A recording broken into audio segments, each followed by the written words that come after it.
Hello, everyone, and welcome to the youth side event of the high-level political forum on sustainable development 2022.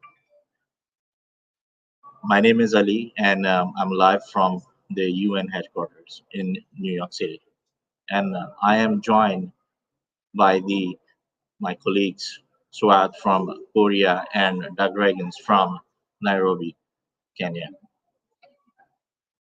This side event is extremely important. As you can see, the topic, it's about the localizing SDGs and what the local actions young people are taking in their communities, in their countries.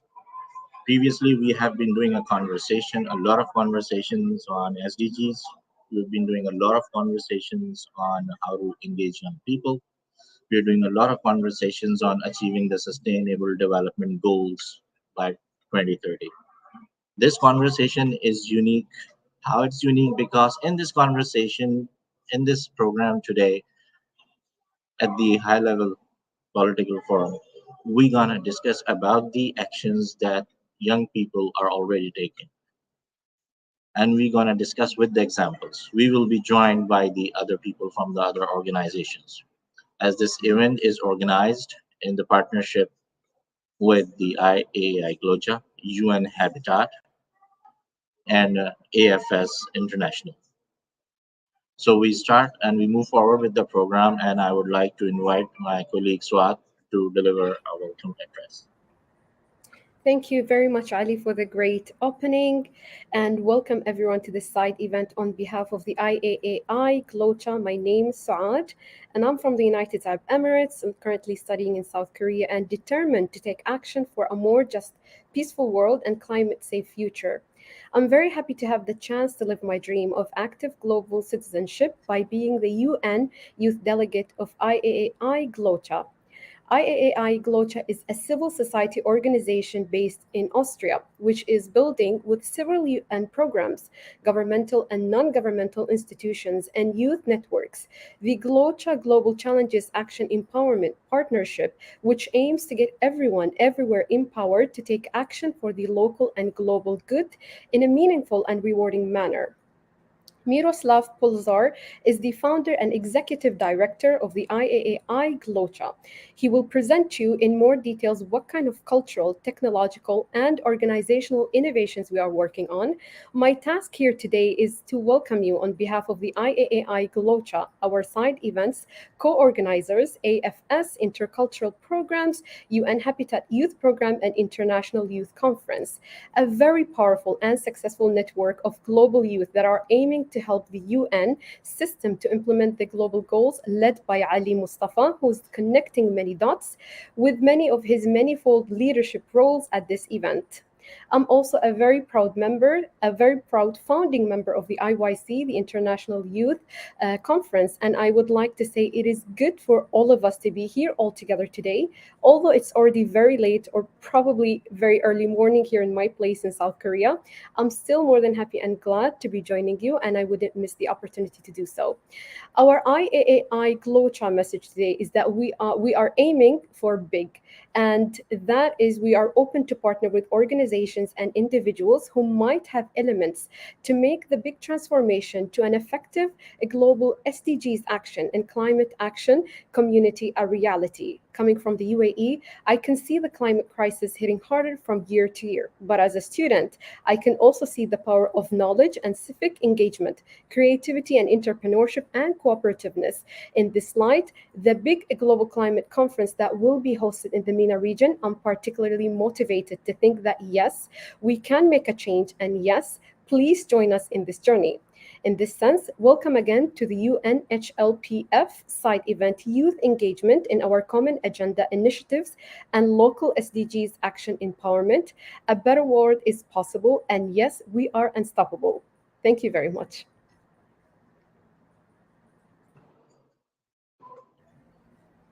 Thank you so much, Swat. Now I would like to give the floor to our senior colleague, Mr. Doug Reagans from UN Habitat. Thank you very much, Ali. Thank you, everyone, for having me here. Hopefully, can you hear me well? Just to make sure. You can hear me? Yes, Yeah. no? Yes, I think we can hear you. Okay, okay, apologies. Uh, Based on the world, the virtual world we live in now, or the world where we live, I'm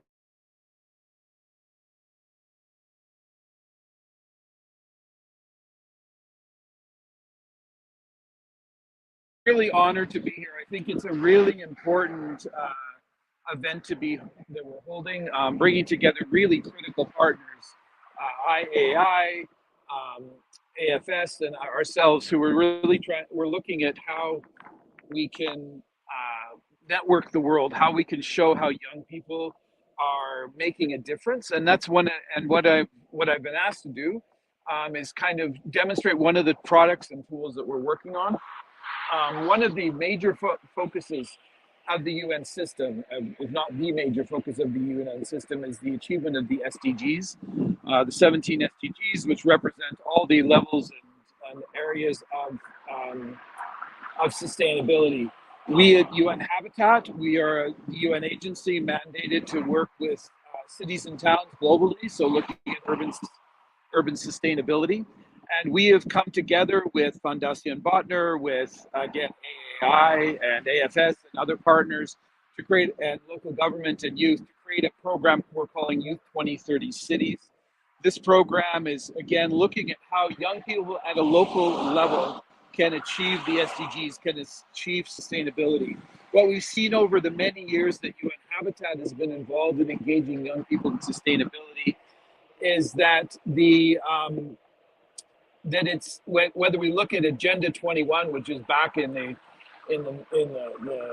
late 20th century, to the MDGs and such, and now to the SDGs, is that about a few years into when we begin adopting these as goals, we find out that localization is the critical piece, that it's the expertise and the way to achieve these things is through the localization of the Millennium Development Goals and now the SDGs.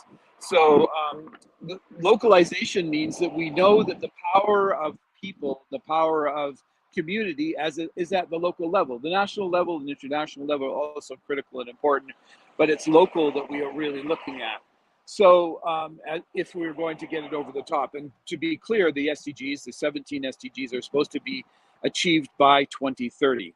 So what we're looking at here is we're looking at how we do that. And so one of the things that we've been doing, working closely with IAAI and Miro and others, is to look at how we can give tools to young people and to communities to be able to track themselves against the Sustainable Development Goals.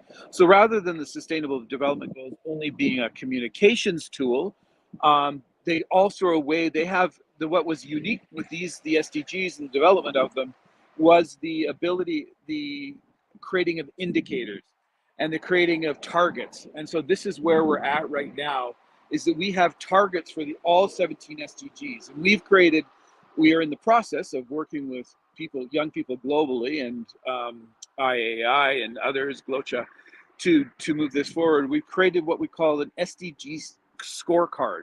And this is an app that we've created to allow young people to track their work and their localized work to achieve the Sustainable Development Goals.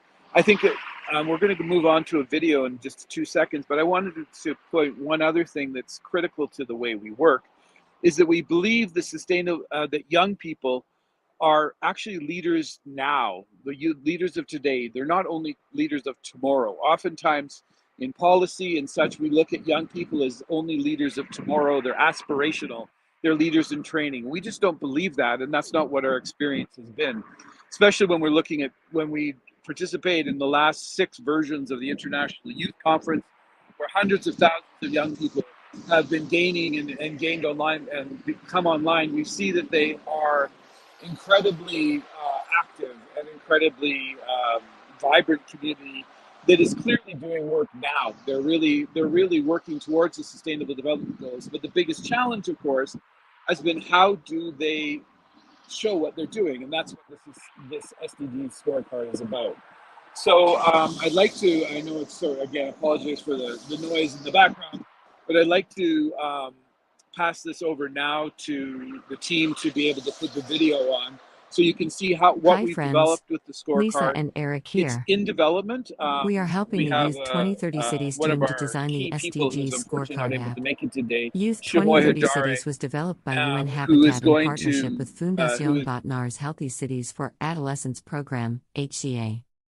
It seeks to strengthen youth action and participation in decision-making by building the capacity of young people to actively engage with local governments to develop solutions for cities in Colombia, Ecuador, Ghana, India, Senegal, and Vietnam. But the SDGs scorecard will be available to youth leaders and youth organizations from all around the world. The SDGs scorecard is an impact measurement and reporting platform for youth organizations and youth leaders like us who want to use data to understand how our work impacts our communities. Lisa and I think this is great because we can use data to show what's really going well and how our work is helping our community. It also shows us where we can do better and create projects for this.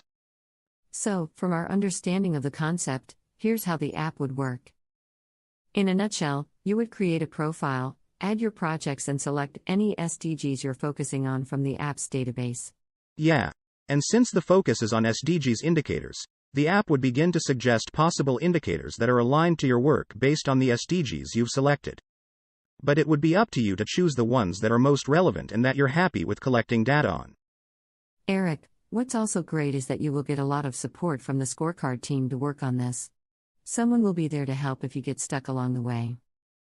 Absolutely. And once you've selected your indicators, you would be given data collection tools that you can use to start collecting data. Again, there will be tons of support around this. Once you have data, this will be visible in your workspace. The scorecard team and the systems on the app will then begin to review, clean, and analyze your data. After that, you can generate impact reports based on the data you provide. You can also get to see data and impact reports that's being shared by others on the platform. Even governments. Yep, another super cool part is that you get to share this data with your local government. They will also be users of the platform.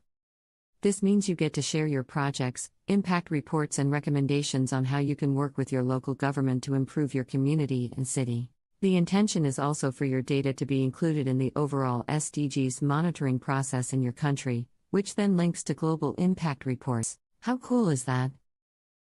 It really is. But all of what we just explained is the overall concept. To make this work, the scorecard team needs youth organizations and youth leaders like you to help with designing the actual app. This means we all get to build an app for us, with our needs in mind. We just made some suggestions ourselves. Can you help to build the app by responding to the attached survey?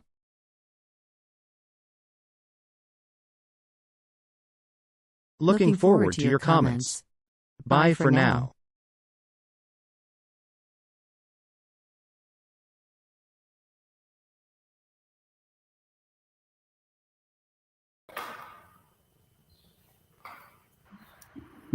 Hi. Hopefully that you were able to see the video. It was, again, a real honor to be here. As you can see in the background, the lovely Rockies in Canada. So really honored to be here. I think that the possibilities of using this app as well as working with young people and taking the power of young people is clearly there. We're at a kind of an inflection point as we're moving forward. So again, thanks so much for having me. Apologies if there was any sound issues.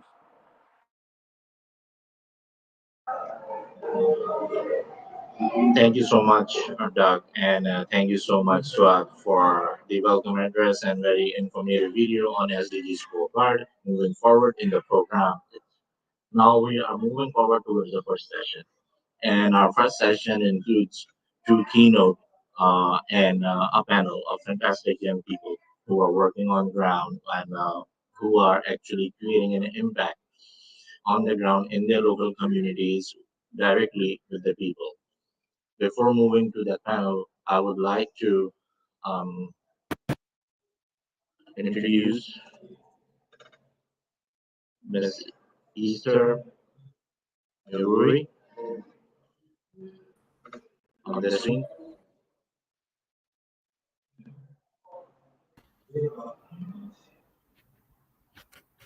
Uh, hello, Lisa. Please start with your introduction and then your keynote. Thank you. Thank you so much, Ali. Can you hear me? Absolutely fine. Yes.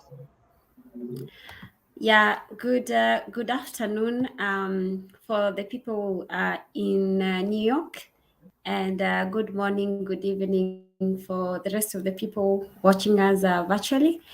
My name is Esther Moirori, and I am a founder of a youth-led NGO called Gold Ribbon Initiative that works in Kenya promoting the well-being of children living with cancer. And I also work with Kenya Red Cross as a programs officer, supporting disaster risk reduction, climate change adaptation, and environment. 2 months ago, I was appointed to the local 2030 coalition for SDG localization, which is a steering committee, which is a UN-led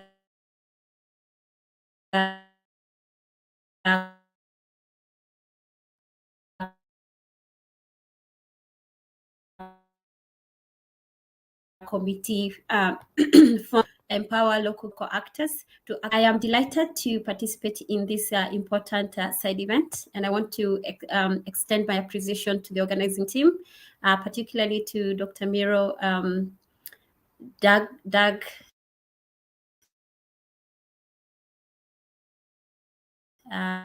Swad, and Ali. Let's start only less than 8 years remaining to the 2030, when we will be taking stock on the implementation and time of the S action, particularly focusing on the local action. The whole of last week, I spent in Poland attending the World Urban Forum. And during the forum, I met amazing young people who are very engaged at local level, particularly in various topics around sustainable development goals. I was very impressed. And among the things that we were discussing is the fact that we can be able to track some of the things that young people are able to do that are related to the SDGs, and we're able to clearly highlight our capacity. But also importantly is the fact that we are able to highlight what it is required for other stakeholders to be able to support our work better, and to enhance our collaboration and partnership as per the goal number 17 on partnership. Particularly, I would like to mention a few things. One is that young people are already engaged on SDG implementation, but it doesn't mean that there's nothing that it is enough. It doesn't mean that nothing more needs to be done. There's a lot that needs to be done, especially when we are talking about leaving no one behind, and ensuring that we are able to build the capacity of every young person, children and youth, and particularly also the people who are most vulnerable to the global challenges, especially the climate crisis, the ongoing climate crisis globally. And with this, I believe that there will be requirement of to empower young people, particularly on awareness creation, but also unpacking the understanding and how they can better support local implementation of the SDGs. One of the things that were identified as urgent is the provision of tools and materials that young people can use to better implement, monitor, and track implementation of the SDGs at the local level. And I'm happy to see that the UN Habitat has also been taking lead in development of the SDG scorecard, which is a timely tool to enhance monitoring and evidence-based approach of what young people are already doing on the ground. This is also, however, needed to be accompanied by capacity building and strengthening for local youth institutions, and better engagement and collaboration with local actors and also local government. During the World Urban Forum, one of the activities that we were doing and I was facilitating was a young humanitarian training, where we were able to present the tools or the guidelines on youth peace and security and the compact for young people in humanitarian action. One of the key outcomes of this training was the recognition of the importance of such guidelines for meaningful youth engagement at local level. It is therefore important that we were able to note that key stakeholders such as the UN and government can play a key role in amplifying the youth voice, but also highlighting some of the best practices that young people already and local action that is youth-led at the local level. And therefore, I would like to urge that the UN and the UN Habitat to continue highlighting and strengthening the youth voice and all the platforms that they can be able to do, but also looking at how we can be able to further strengthen youth engagement at local level by creating an awareness on some of the existing tools for youth engagement at local level, by ensuring that the local government and local actors have access to these tools, but they also understand how these tools can be useful to their work as far as youth engagement is concerned. The other aspect I would like to highlight also is the need for youth to be supported with the resource mobilization, but also accessibility. One of the challenges that young people are facing is a lack of resources to implement some of the activities that they have lined up for SDG implementation. But also there also exist other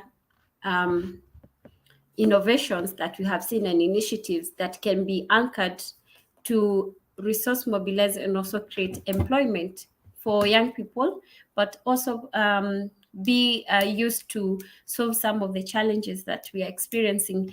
And I am certain that through the course of this session, we'll be able to hear more about some of these innovations, particularly geared towards digital innovation and how young people can take advantage of that opportunity to create employment, but also to contribute to solution development for some of the most challenging global issues that we are facing today. It is my hope that throughout this session, we'll continue engaging constructively, but also be able to highlight some of the gaps, but also some of the practical steps that we can be able to take to enhance meaningful youth engagement at local level, but also ensuring that there's also good institutional capacity for youth engagement and collaboration. Thank you very much. Over to you, Ali.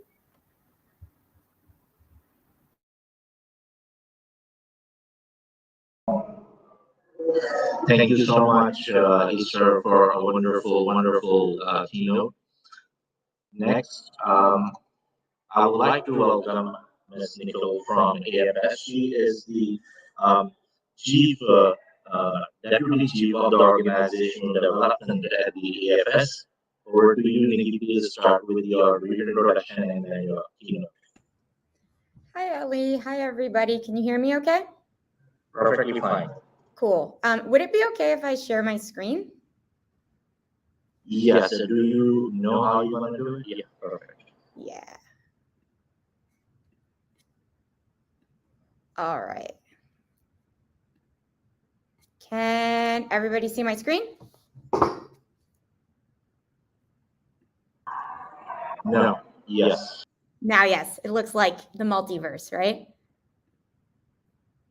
Cool. Ali, can you see my screen now? Yes, I can see your screen. You can go ahead. Okay, great.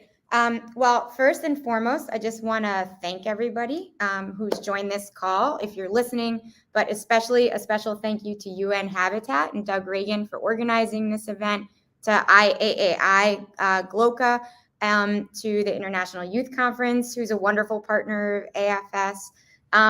And we're just really honored to be here. As Ali mentioned, I'm the Deputy Chief of Organization Development at AFS Intercultural Programs.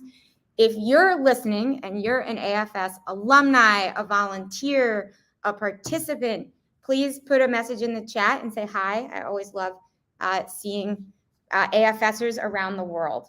So I'm going to tell you just a little bit about what AFS does, how we support young people that are interested in the Sustainable Development Goals, the UN Common Agenda, how you can potentially benefit from those initiatives if you're interested in them. And generally want to just say how much we support and are grateful for all of the work that all of the United Nations agencies do on trying to bring the world together to really confront the greatest challenges that humanity faces today. Whoop. Oh, and just a little bit about me. I've worked in international education for over 10 years. I'm a New Yorker. I'm from New York City, and that's where I am now. I lived in Mexico City for a while, and I'm married to a Colombian. So like many of you, I think, and people who work in our field, I have sort of an international background and connections. So about AFS, we are one of the largest and oldest international exchange and intercultural learning exchanges in the world. Every year, about 12,000 people participate in our programs. Most of them are high school students, but we do a lot of programs for adults as well. We have partners all over the world. Go to our website, find out if there's an AFS organization in your country. But we also have a network of 50,000 volunteers, programs in 113 countries, all sorts of workshops, orientations, trainings that reach over 100,000 people, school alliances, and a really amazing network of alumni. And like I said, I hope some of you on this call are alumni. And if you aren't, we would love to have you be an alumni. So before this call, I wanted to remind myself of the UN's Common Agenda, and I was rereading this summary. And this quote really struck me from Secretary General Antonio Guterres. So humanity's welfare, and indeed humanity's very future, depend on solidarity and working together as a global family to achieve common goals. Our challenges are interconnected across borders and all other divides. And these challenges can only be addressed by an equally interconnected response. And AFS believes this 100%. And so much of the work that we do is trying to help people be up to the challenge of creating those interconnected solutions and that interconnected response, right? And both of the speakers, Esther and Doug, talked about young people. There are 1.2 billion young people on planet Earth today. And Doug specifically said, young people, it's not like, okay, guys, in the future you get to lead. Young people, because there are so many of them, have a very active role today in addressing these challenges. And AFS believes that very much. So our impact goals at AFS are threefold. The first and most important goal is to develop active global citizens. And then we also work on globalizing schools and institutions and expanding access to intercultural education. But developing active global citizens is really the top goal, because if you want to do what Secretary General Guterres just said we need to do, that actually starts with a mindset change. If you're joining this call, wherever you are in the world, if you're one of the speakers or you're in the chat, you probably already believe and buy into the idea that our challenges are interconnected. But there are a lot of people in the world that either don't believe that, or they don't even know how to think like that yet, right? So a lot of the work that AFS does is trying to develop this active global citizenship mindset and then give people the tools to solve the problems that they see, right? So what do I mean when I say an active global citizen? Again, over the weekend, I was in a small town, right? There were many people there who now I'm in a big city who have no idea that there's like a much bigger world out there, and they haven't had a lot of experience dealing with diverse people and places and cultures and things. So the first thing of being an active global citizen is just respecting difference. Also just understanding the concept, right? That you're a member of a global community. I always like to think of the astronauts who went to space and they took that famous picture where they look back at planet Earth for the first time and they're like, oh my God, we're all just on one small blue planet. The other is that understanding there's a connection between local and global, that what I do in New York City affects people living in Bogota, Colombia, right? And then embrace that role and realize you are not a passive person. You have a role to play here. So AFS has a lot of different ways that we try and create active global citizens. And I'm going to tell you about a bunch of them, but no matter what the program is, no matter what the offering is, we have a very specific educational approach. And that approach is that if you can have a person experience difference, right? And that could be any kind of difference. It doesn't mean study abroad. It could be actually a domestic exchange, right? One student from a school visiting another school. If while you're experiencing difference, you learn skills and you have the chance to practice them in a safe space, you can then go be an active global citizen that helps create a more just and peaceful world. And by that, we mean support the UN agenda and the Sustainable Development Goals, right? So this is our sort of theory of change at AFS. And if any of you listening to this call, if you are running an organization, if you're a young person that's helping other young people connect with the UN agenda, you can apply this theory of change to your work too, right? A lot of people, when they think of study abroad, they're like, oh, travel, you experience the world and then you come back and you're a better person. But it's much more complex than that. And that's a huge part of what we do at AFS with the young people and older people that participate on our programs. So if you want to be an active global citizen, AFS has tools for you. If you're listening to me and you know a young person that wants to be an active global citizen, or you're an organization that wants to help young people become active global citizens who support the SDGs in their communities, AFS has many different tools for you. I'm going to tell you about them super quick. The first is our programs. We have amazing programs. This is our 75th anniversary of running exchange programs, and you can find all of those on afs.org. So these are in-person exchanges. But we also have virtual options. Esther spoke about access, right? And this is something AFS is extremely concerned with. And I think the pandemic highlighted this. Not everyone in the world, for various reasons, will be able to go on an in-person study abroad. And so we have to come up with many different ways to support young people in experiencing difference so that they can become active global citizens. So we have a really amazing virtual program called Global U Adventure, where you're in a virtual group with kids from all over the planet. We also have another version called Global U Changemaker, where you actually get to develop an idea that you might have that is specifically about tackling the SDGs. And this is in partnership with the University of Pennsylvania, an Ivy League school in the United States. And at the end of this, you get feedback on your project and you actually get a certificate. So this is a great program if you have a specific idea you want to work on. We have certificates for adults who are interested in becoming more globally competent. We have tools for teachers. This is an amazing free tool. It's called Effect Plus. And this is specifically for teachers that want to help their students learn about the SDGs in the classroom. I highly encourage you to look this up if you're looking for resources for educators. We also have an amazing event happening this year, although this is the 27th time this event is happening. It's the Youth Assembly. Registration is technically closed, but if you're in the New York area or in the United States, there's still time to sign up for this conference. You can go to youthassembly.org, and it's happening from August 12th to 14th. And this is for young people 18 to 32 that are really interested in the SDGs and furthering their professional development. And last but not least, you can become an AFS volunteer. We have 50,000 volunteers around the world, many of whom have amazing projects that specifically focus on tackling the SDGs in their local communities, but they tap into this larger global community of AFS volunteers. And we have really cool alumni. Again, I hope there are some alumni on this call. The youngest president in the history of Chile, Gabriel Boric, is an alumni. Jan Eliasson, Swedish diplomat and former Deputy Secretary General of the UN, AFS alumni. We even have astronauts. Samantha Cristoforetti is an Italian astronaut who's also an AFS alum. And so I would really ask you to find AFS in your country and please connect with us. We are passionate about helping young people that are interested in becoming active global citizens realize that goal. We're extremely interested in supporting young people who are interested in supporting the SDGs, supporting the UN's common agenda. So please connect with us in your country. You can go to afs.org to find out if we operate where you live. And I want to close with this quote from one of the founders of AFS. It's one of my favorite quotes. AFS believes in youth, in its ability to see clearly, to see through the fog of propaganda, to see with the eyes of the heart.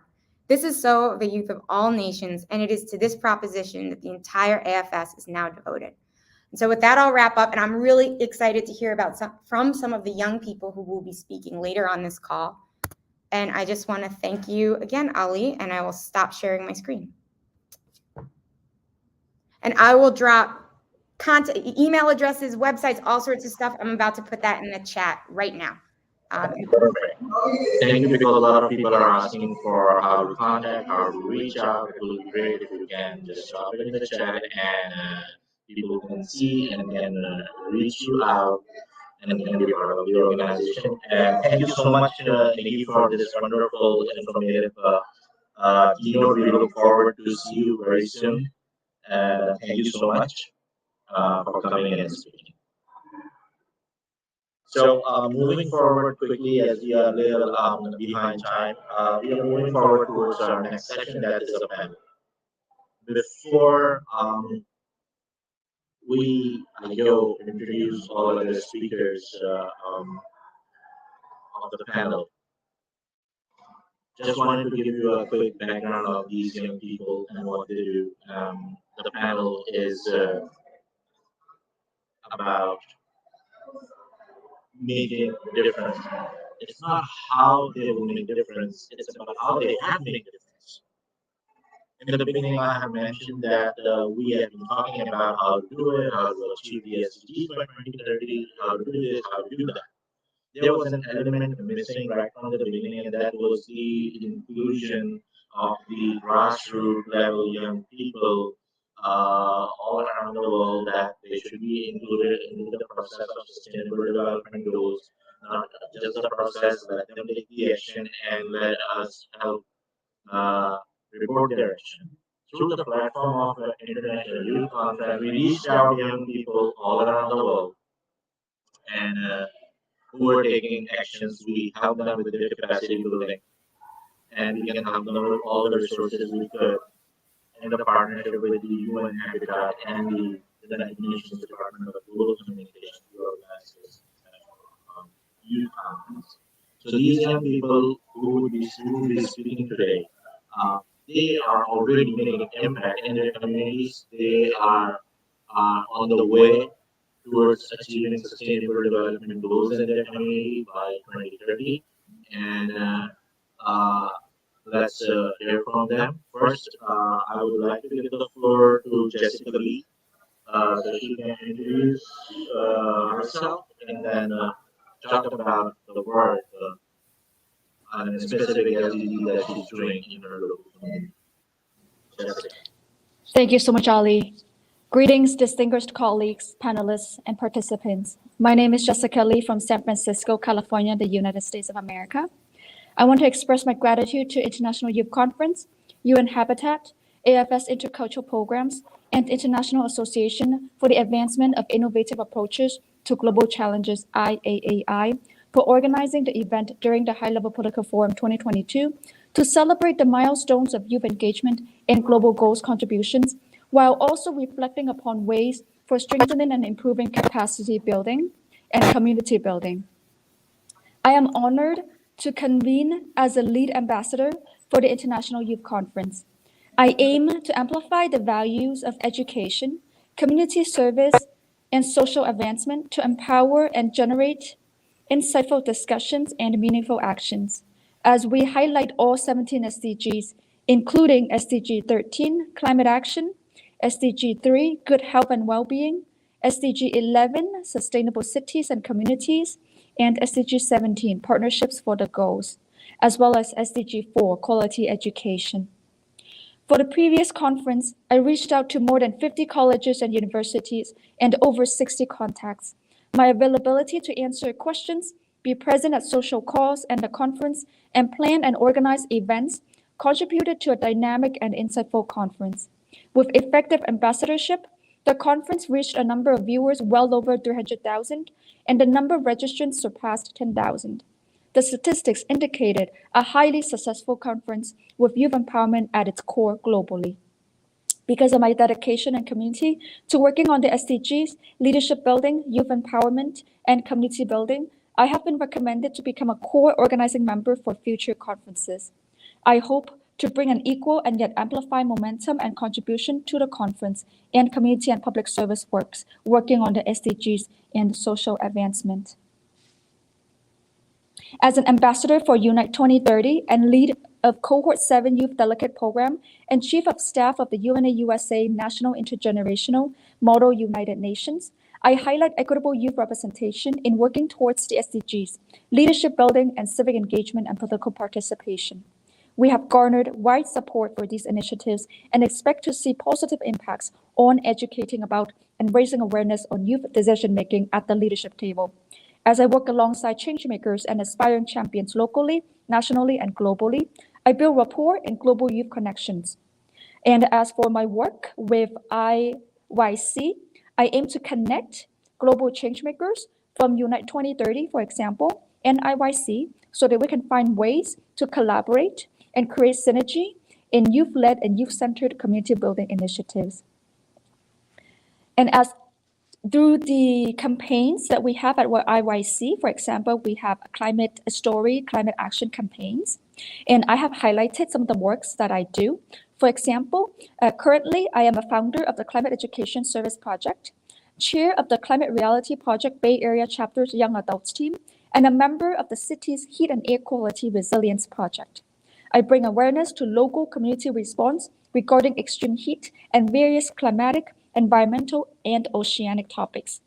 I am now organizing a webinar on extreme heat and public health on July 16th with medical professionals, including a physician and UCSF pediatrician speaking on the panel. The webinar aims to explore community response initiatives, tips, and public health topics related to extreme heat temperature, ways to innovatively keep cool and maintain healthy living while minimizing emissions to the climate environment, are highlights of the webinar. On September 17th, I am also organizing a cleanup event with local NGOs and community leaders to clean up the neighborhood in San Francisco. I live in a metropolitan city, and the global pandemic has disrupted social livings and interactions. For youth and young adults, there are less active community engagements now. Therefore, through IYC, I hope to continue working in local community efforts to uplift and empower the young generations to amplify their community contributions by recognizing their authenticity and using their talents to advance community goals. And as IYC, we hold conferences throughout the years. We are trying to hold conferences at different cities. And I hope that by doing so, we will touch upon some of the unique city characteristics and also urban governance related to youth-led perspectives and also to youth-led centered initiatives and projects.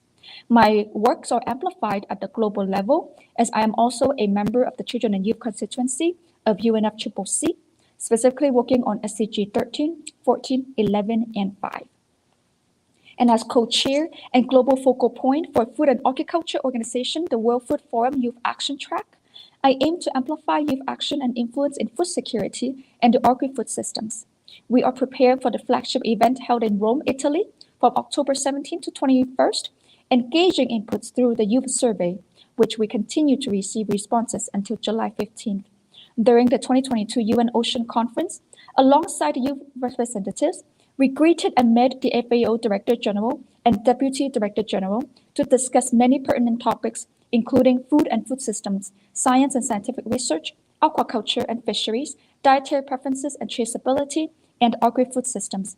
I continue to work in endeavors working on the SDGs, creating bonding and trust, as well as amplifying community enhancement, which are essential in maintaining cohesion. And all my works align with the missions of IYC. And I thank IYC so much for giving me the platform and also giving me the opportunity to create strong support in streamlining operations and also effective communications in bringing and uplifting youth throughout the whole world. Thank you so much.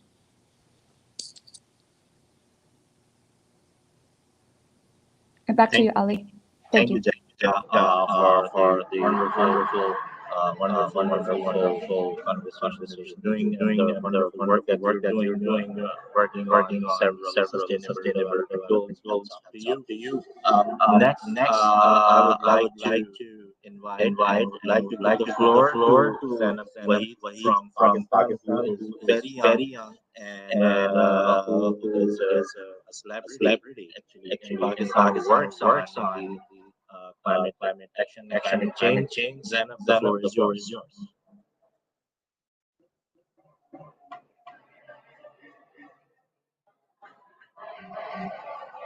Right, thank you very much. Can you hear me clearly?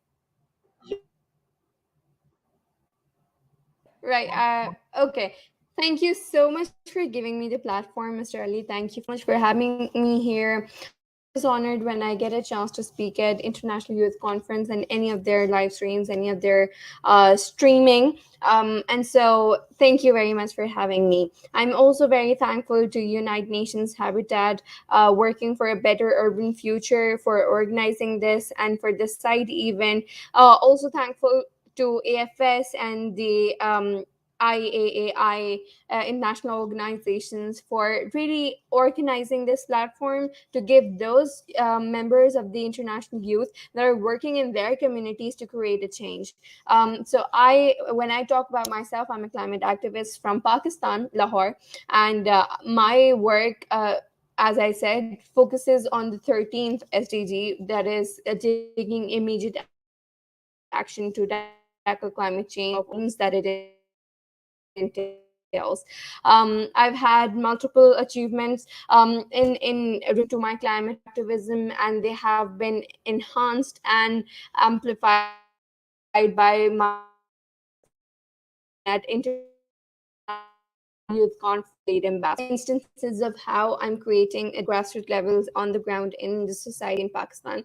I was selected last year by the United Nations as the delegate of Pakistan to an international conference, the Youth for Climate Driving Ambition event, which was organized before COP26, to take on youth voices on the board to enhance and implement the and really integrate the youth voices in political decision making at the actual COP26. So that was a good step by the international community to recognize the potential that youth carries.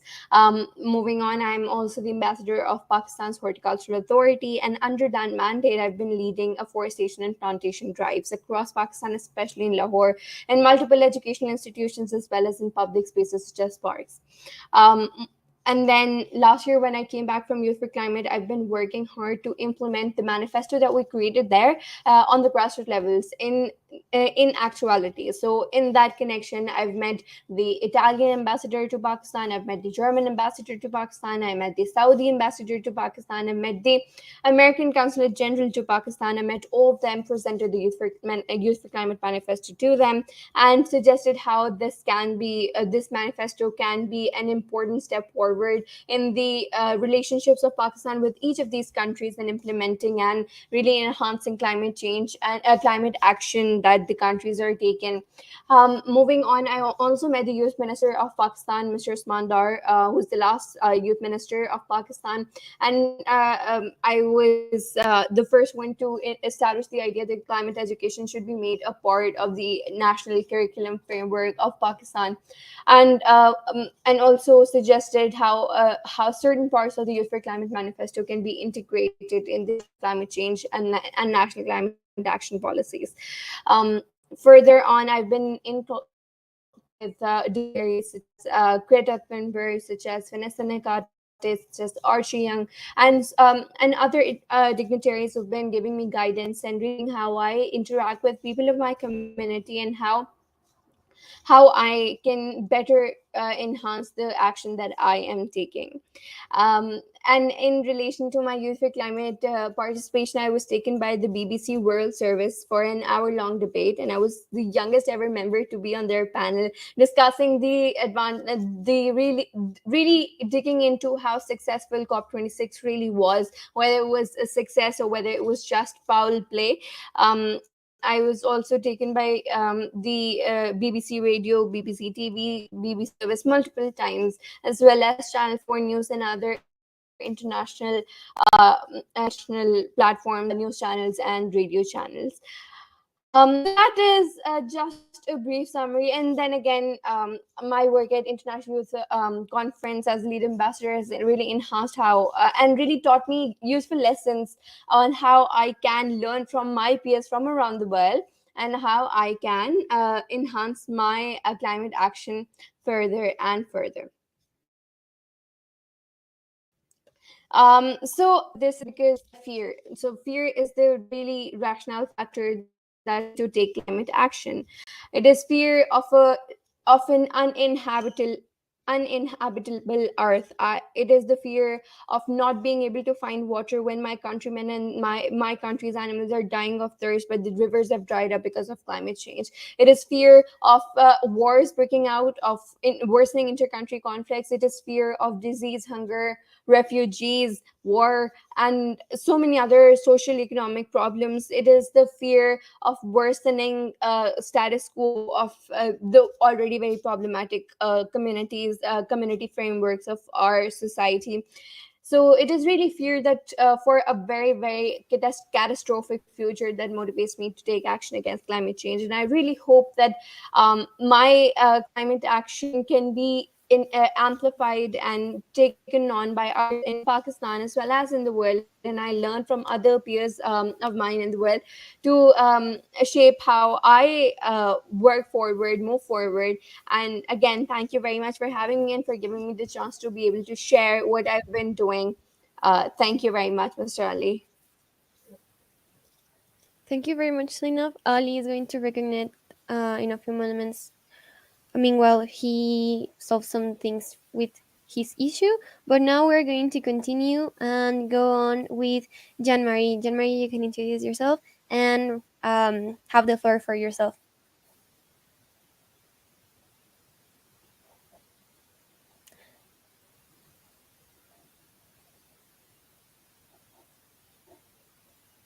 Oh, I think you're not audible for now.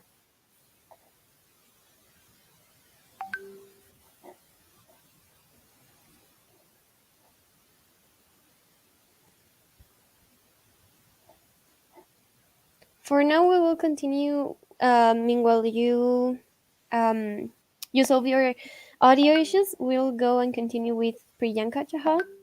Priyanka, if you want to take on the floor.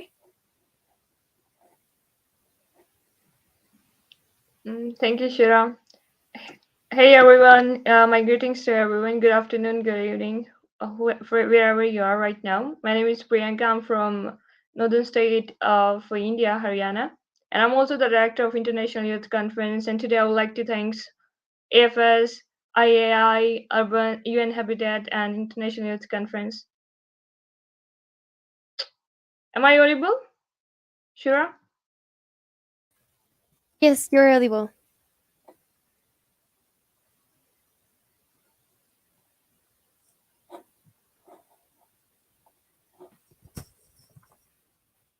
Am I audible?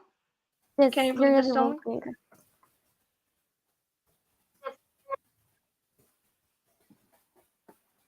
Okay, perfect. So today I'm going to talk about, I will not take much time, but I will be just focusing on such a specific topics, that is promoting sustainable development by IYC youth with community engagement back in the country India.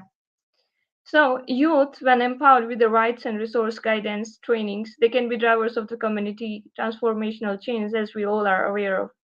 But the thing is that now youth have to work on local level to advance local efforts and to develop holistic approaches to sustainable development. And who are the one to provide them on the local level where they have no resources, no trainings, and nothing. So, however, by engaging their community, so we at IYC are doing just taking the youth from the local level and taking the grassroots approaches. There are many IYC ambassadors back in India as well, which are playing great roles on the local development and implementing the SDGs on the local level in the countryside and empowering the youth on and there. But what does sustainable development really entail, and how can local governments, local youth harness the power of their community to spark real and tangible change? As we all are aware of this fact that according to UN, sustainable development is defined as development that meets the need of the present without compromising the ability of future generations to meet their own needs. So, if we say that, in other words, sustainable development requires us to find a way to live our lives and to make economies prosper while conserving the planet and eradicating the inequalities. So basically, there are many young people out there on the local level in the countryside of around the world that who are not even aware of what are the SDGs and what is United Nations. So by this kind of conferences like IYC and other kind of conferences, so they are always effective in taking those and building up those leaders in that area. So one leader or one IYC ambassador can make a change in the community and can empower the surrounding the community, or can just directly connect to the local government and can make a change, or can just lead any initiative there to empower other people. Anyway, to concretize and to support this type of development, the UN formulated the Sustainable Development Goals. We are all aware of this fact. Now, these action oriented initiatives by IWC youth reflect change making capabilities, knowledge to empower communities, and implementing the SDGs. Now, I just have one question, but I will also answer this question by myself, that how local community engagement with local youth can help achieve sustainable development, and how IOC is playing a huge role for the youth empowerment on the local scale in India. Coming back to the answer, that while the sustainable development goals are large scale, overarching goals for the countries to strive towards, but the deal is that real change starts on a local scale. And by informing residents and directly involving them with the young people in any actions taken towards the SDGs will be really effective. And those local youth can directly affect the local governments. And we know that local governments not only have a much better chance of actually achieving progress, but they also ensure that the measures should be taken are adjusted to the local context and directly that serve the community. We have many ambassadors back in India, IWC ambassadors, and there are many projects that they are taking. I'm gonna explain and just gonna tell in a brief about one of the projects. That in my state, Haryana, it's a very not so developed state, but somehow it's growing so far. So there are several strategies that the local youth are taking out there, including the IWC ambassadors. And there is a IWC project that is Sustainable Haryana, which is exclusively empowered by this conference, International Youth Conference. And Sustainable Haryana is the first project out there which aim to empower the and to train the youth of colleges, of schools, of government schools or university. So they can empower the students, they can train the students, and they can just teach the students regarding the SDGs, because out there nobody even know what are the sustainable development goals.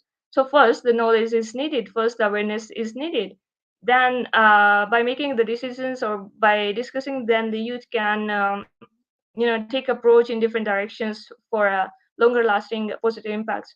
Sustainable Haryana is a project by ambassador of International Youth Conference, and it is aims to help bring awareness of the SDGs to the youth of state Haryana, which is in India, northern India. Sustainable Haryana is the IYC project focused on sustainable development in Haryana, youth empowerment, education on UN Sustainable Development Goals, engaging young people in SDGs, and it's also having a very interesting impact on the regions, countries. So this state is having 22 districts. Now, this ambassador, IYC, is also having the guidance of the on under this project. So if the 22 districts is having going to have 22 ambassadors, then those 22 leaders can completely change one state, and can completely change the mindset of the people, how they're gonna implement the SDGs, including the local government. So when programs and projects are created with youth leadership, young people have a complete different approach to the project and development itself. That's what we at IWC are doing. And we are empowering a lot of people around the world, especially in the global south and in the countryside. It means that they are much less hierarchical, the young people, and young people are much more open. So they usually engage in a way what we would call adaptive programming. If something is not working, for example, they will change it. I mean, we will change it, and it is obvious that meaningful work of young people and youth-led projects or youth-led groups is going to take us towards the 2030 successfully. So that's all from my side, and I just want to add a few, just one line in the end that youth play important role in raising awareness to involve local communities and other young people in the implementations of the SDGs at local levels.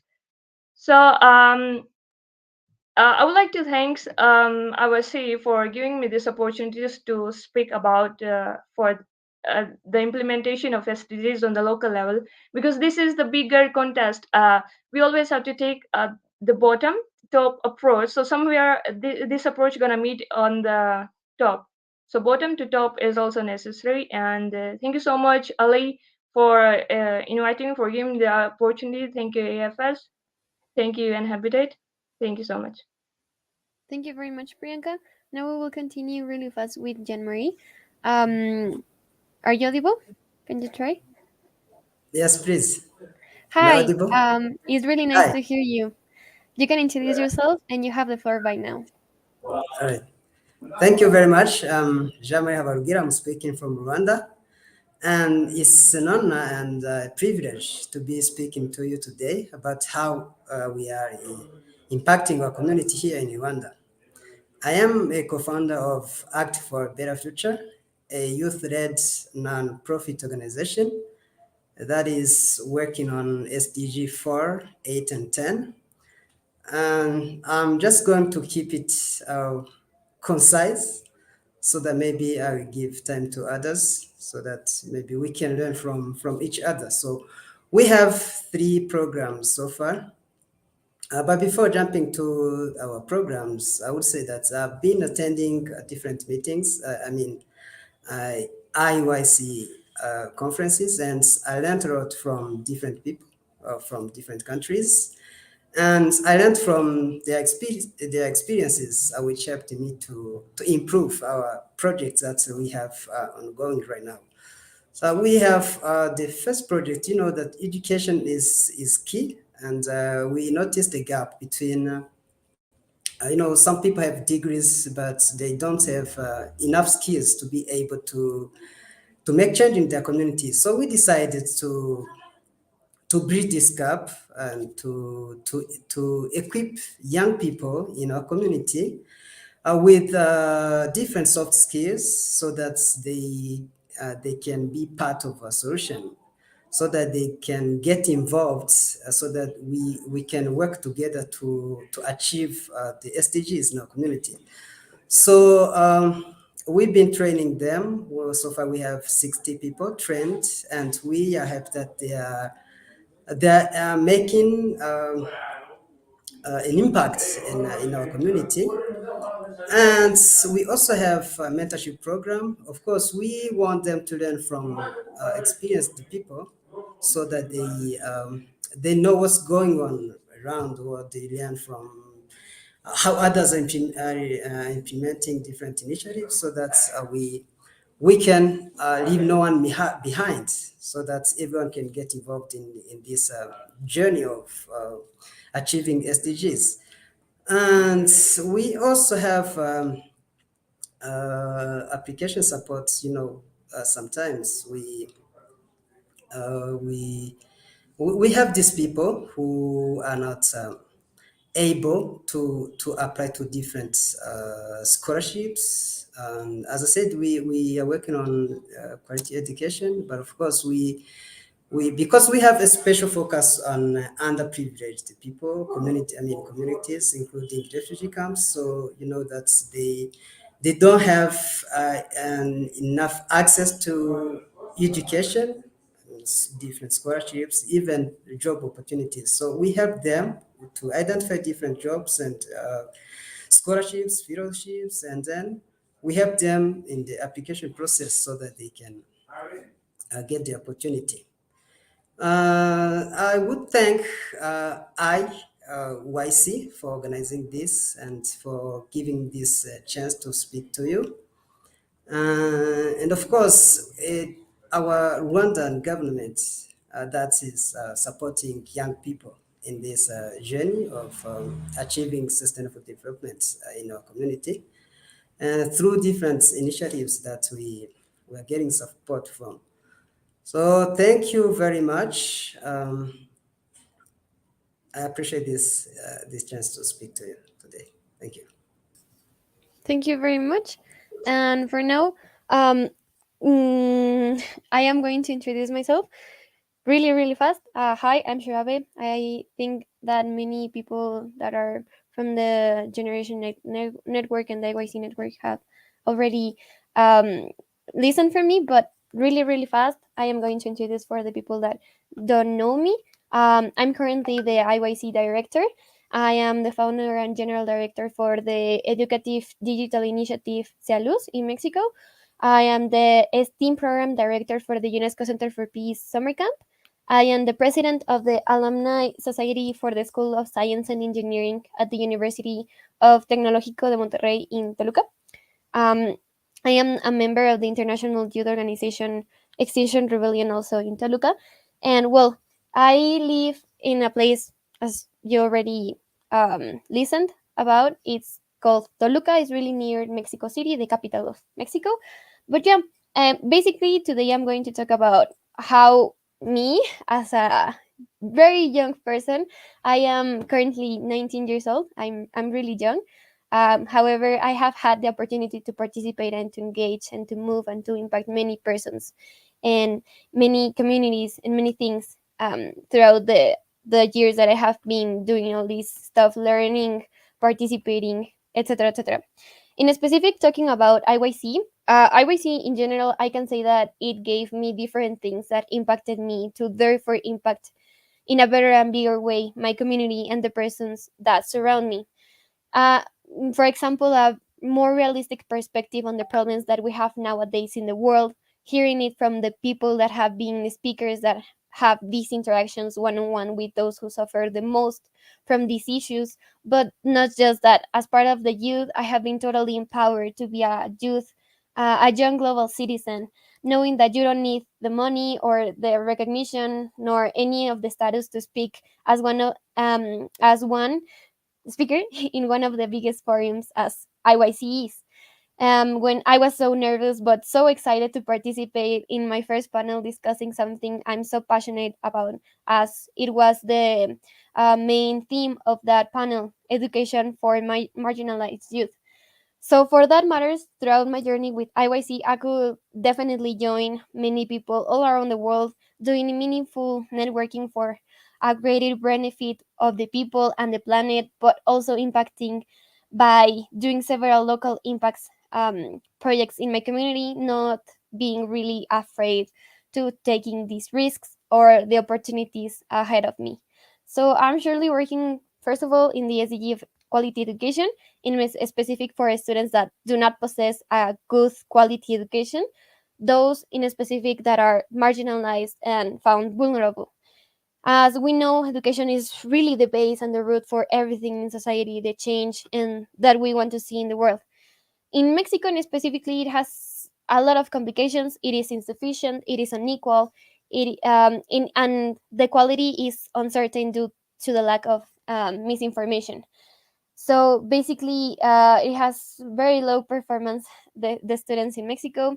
And obviously, this has a negative effect on their future social mobility and on their development. So we are working on this digital educative initiative and accessible mobile applications for students to develop their life skills and in that sense also learn about core values of the SDGs, human rights, climate action, and many other things. Also participating in climate on the SDGs of the climate change. I don't need to speak more about it. Climate change is really affecting everybody in the world, no matter who you are, no matter where you are. It's affecting everybody. And well, in Toluca, in Mexico, there are still many people that do not have all the information about it, do not see it as a crisis, as a real and true emergency in which we can really act and do something and not just ignore it and sit still. So collectively, the work is about promoting green sustainability, information, different conferences, engaging on dynamic interactive events for everyone to get involved and to learn and to be really urgent about the matter. And finally, about the gender perspectives, well, that it enters in absolutely everything. You cannot and we cannot improve the environmental condition and high climate action without gender equality. You cannot progress in a society if there is no equality between all genders. In Latin America, the feminist movement is gigantic, is enormous, and I'm so proud about it. But I'm really sad that it had to become such a big movement so that all women were heard by the government, by the civil society. In terms of statistics, Mexico has a gender gap of 75%. So we have done a great job about protests, movements, campaigns, conferences, workshops for girls about their periods in vulnerable communities, for indigenous women to take a seat at the table, training civil society servants on gender perspective, men in our community, about gender violence, and all these things. In general, Latin American action is about including and empowering women, indigenous people, vulnerable and marginalized students into taking this leadership and making their voices heard. So I just wanted to give out that message. I think the most important thing that I have learned is that it doesn't matter how large or small the event or the action is, it will impact someone. And that would be one person more that is inspired than that was the person that was yesterday. So it's about doing it step by step. So yeah, thank you very much.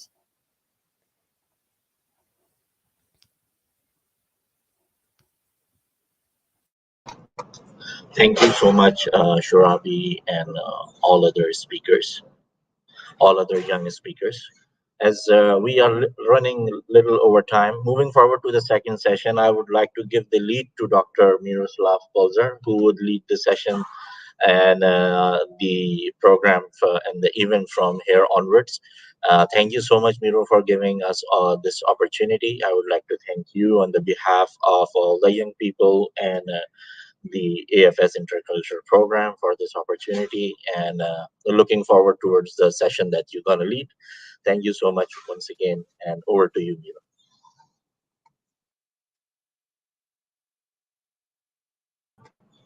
You are mute, Miro. We cannot hear you.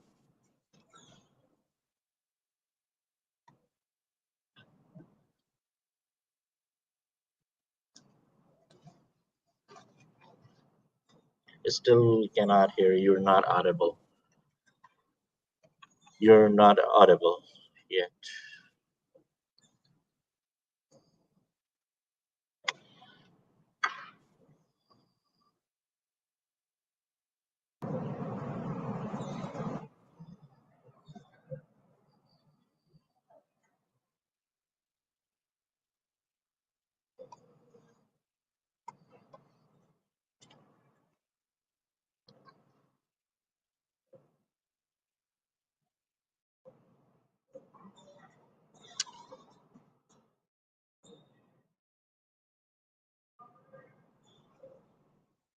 Okay, can you hear me now? Yes, perfectly. So good. Everyone, it's a pleasure being with you, being with IYC, the International Youth Conference, and here all youth voices from around the world. And IAAI GloCha is proud to be a fiscal sponsor of the IYC initiative and network. So my contribution here and focus today is the digital innovation part of youth engagement. And I have here summarized some of our main points, and I will focus on this slide and then go through some other elements and details very briefly to give also our partners the opportunity to say a few words. So the main message at today's event is the UN system, to put it bluntly, is not delivering good enough results. It's ineffective. The climate crisis is growing and things like this, but there is some kind of hope if the UN system innovates itself towards all of society engagement, localization of SDGs and youth. And we are seeing this with our common agenda report of the Secretary General, with the Action for Climate Empowerment program of the UNFCCC, and localization of SDGs focus of the UN system. There is hope. And the solution is systemic innovation with a strong digital innovation component. And why we are so happy to have today's event and to announce our partnership and roadmap is that I see in the SDGs scorecard app that Doug has presented from UN Habitat Youth Program, and in combination with the work that we are doing in the field of NFTs and building an individual climate action dashboard app, SDGs action dashboard app, that we have the elements combined with the powerful networks of our partners that we can be thematic leaders in the field of building digital solutions for the UN system as regards youth engagement. And here you see the logos, UN Habitat with its Youth 2030 Cities program. GloCha is this Global Challenges Action Empowerment partnership that we are building. Digital Art for Climate is our flagship initiative, where we have demonstrated how NFTs and blockchain technology can empower the individual to contribute to climate action. UNIC is our tech partner. AFS has this big global network, and IYC has strong networks. And also on this session, we will hear from youth that has worked with us in youth engagement activities, where they see potentials for coming together.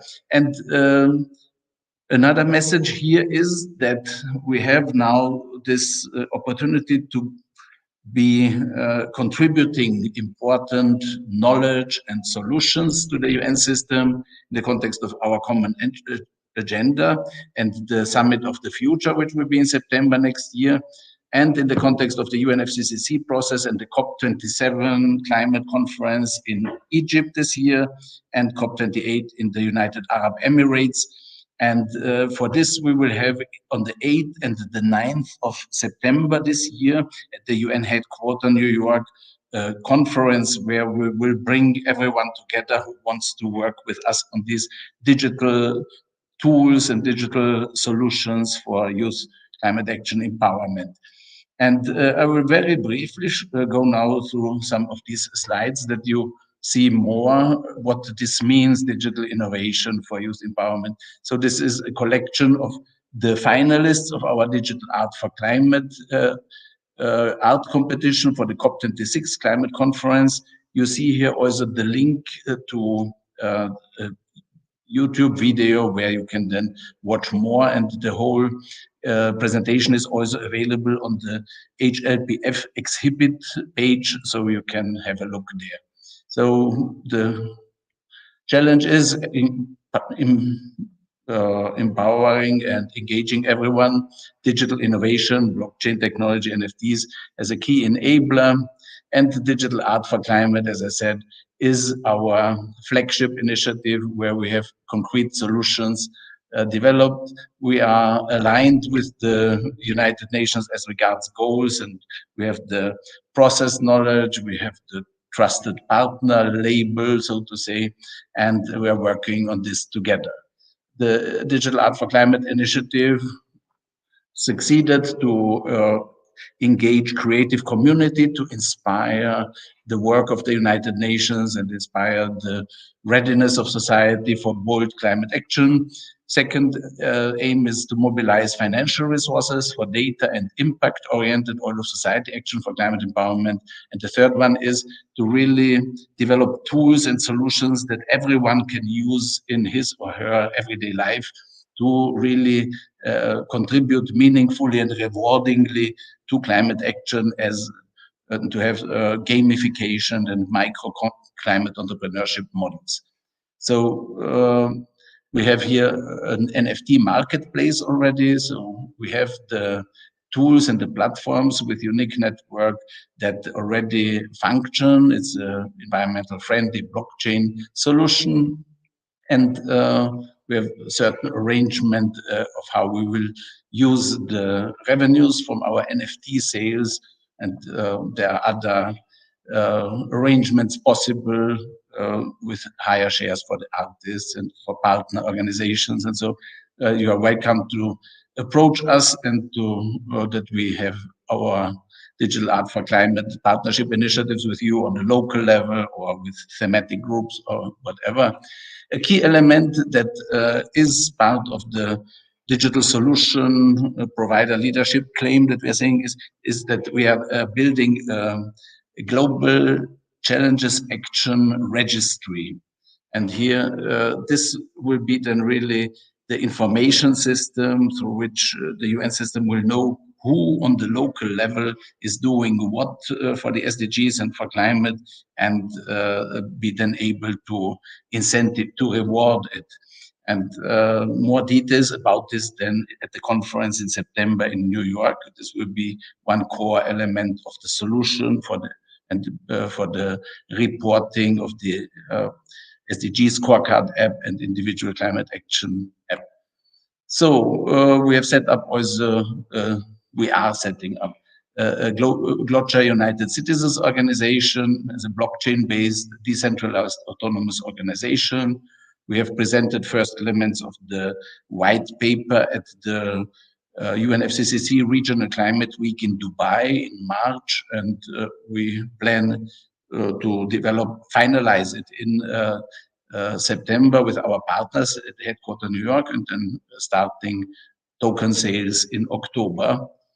And this structure is building bridges between the physical world and the metaverse, and functions that are needed for effective youth engagement are global citizen accreditation, collaborative decision-making tools, UN SDG Action certification, education and resource mobilization.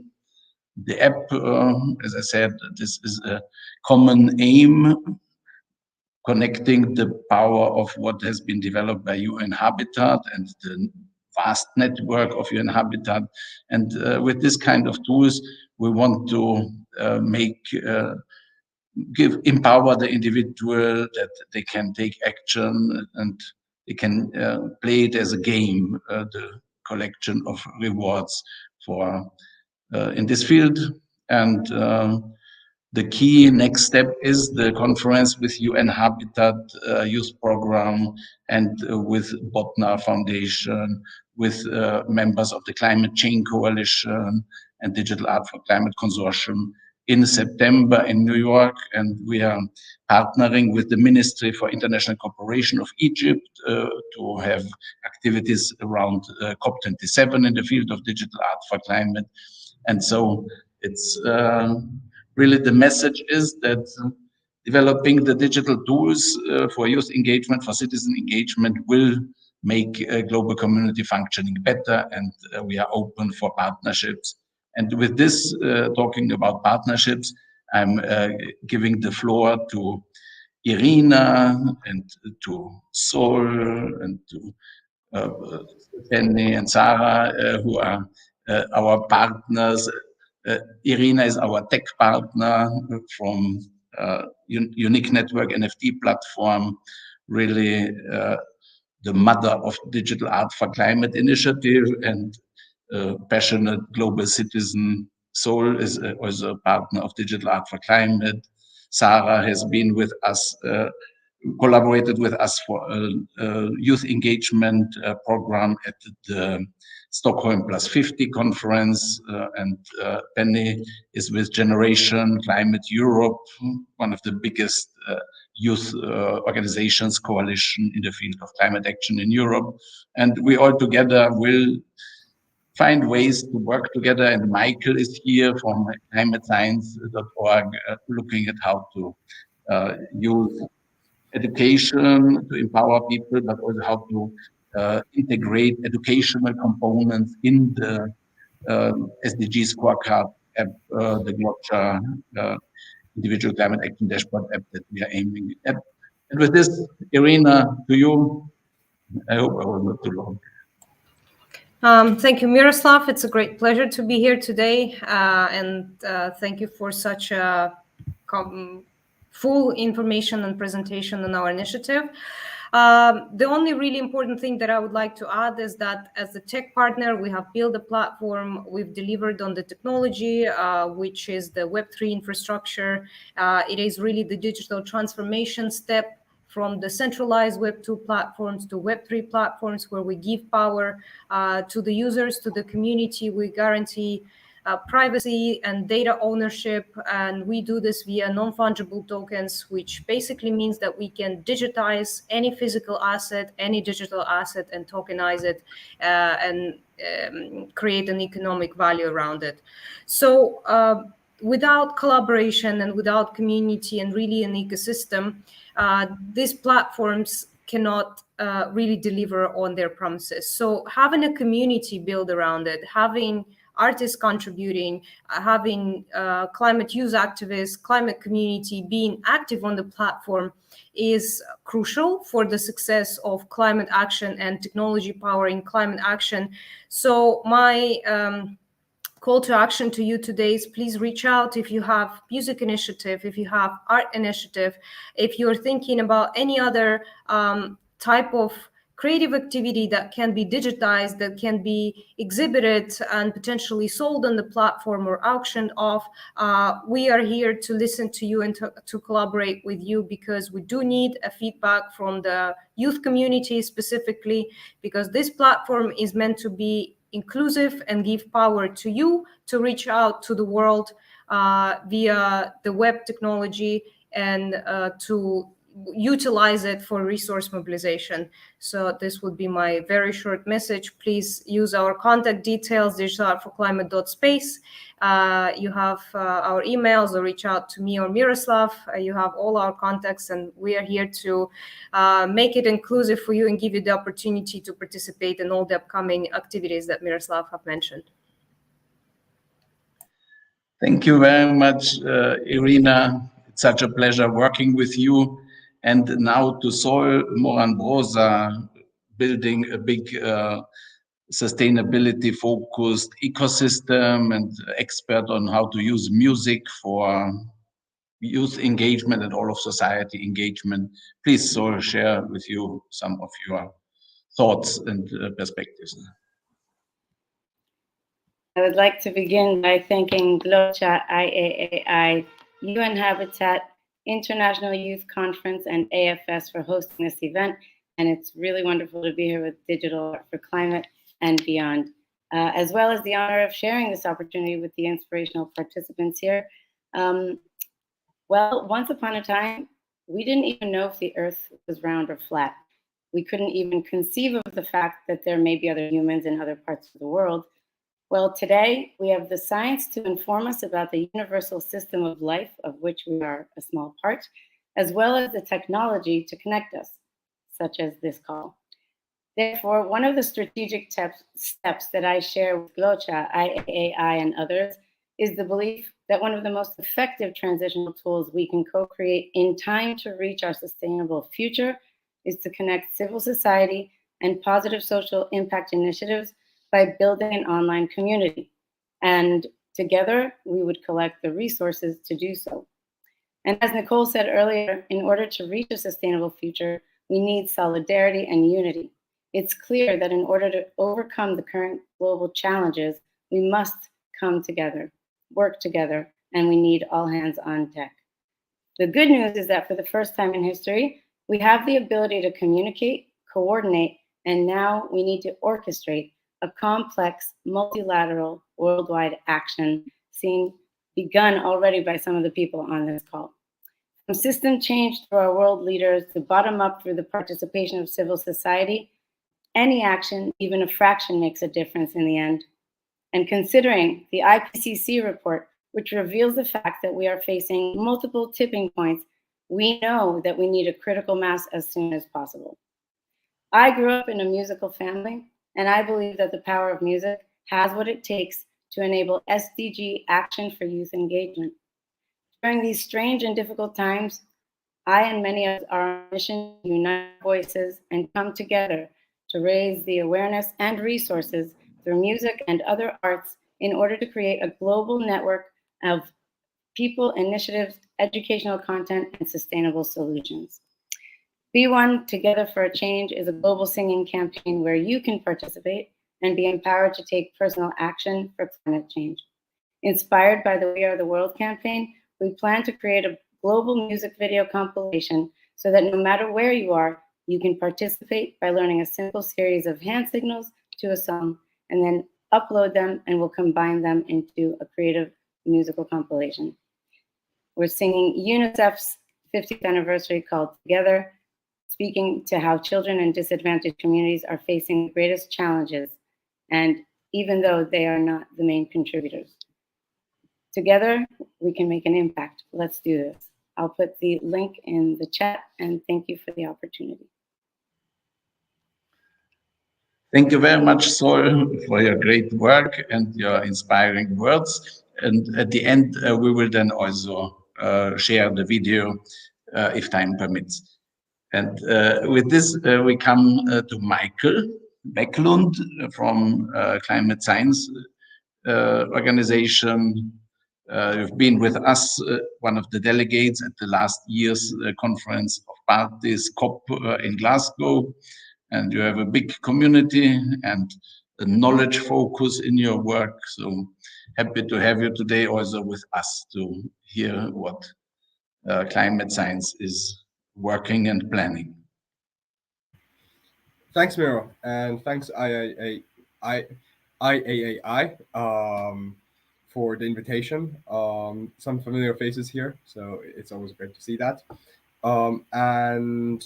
Climate Science is a youth-led organization, youth-founded organization that creates science-backed content that's easy to understand, because solving climate change is complex, but not complex enough that it's impossible to understand what's happening. The problem is that the information that people have is just inadequate.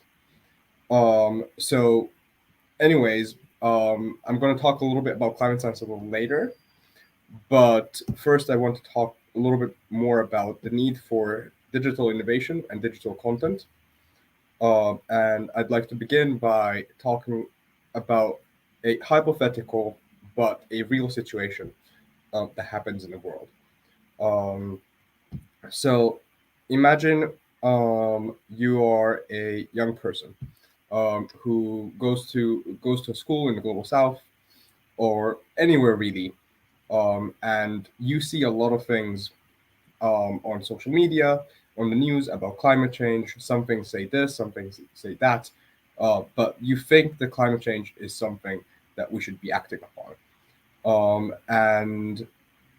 You go to your school, and you might have some class on your biology or geography lessons about climate change, but they talk about the greenhouse effect, and then you see a lot of protests going around, and you understand that the issue is more important and you can act on it.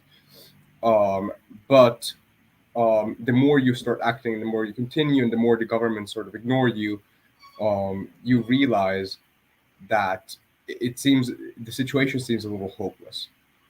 Now, this situation is something that's happening pretty much to every young person, and it's something that I was experiencing myself.